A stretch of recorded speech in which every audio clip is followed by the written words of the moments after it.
how to set the back tap or double tap to open flashlight on the iPhone 16 series. First, let's go back to the home screen by swiping up at the bottom of the screen. Then, on the home screen, we tap on Settings.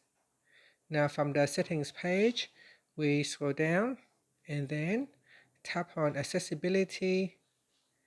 Next, we scroll down and then tap on Touch.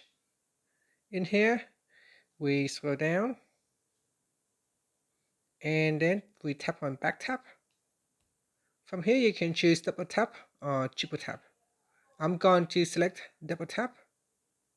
Then we scroll down and select Flashlight. And that's it. Now if you swipe up to go back to the home screen, and when you want to open up your flashlight, you can just simply double tap at the back here. That will open up the flashlight. And you can also switch it off or turn it on. So that's it.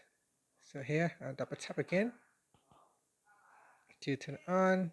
You can, once it is on, you can change the focus by swapping across, or you can increase or decrease the brightness. And that's it. Thank you for watching this video. Please like and subscribe to my channel for more videos.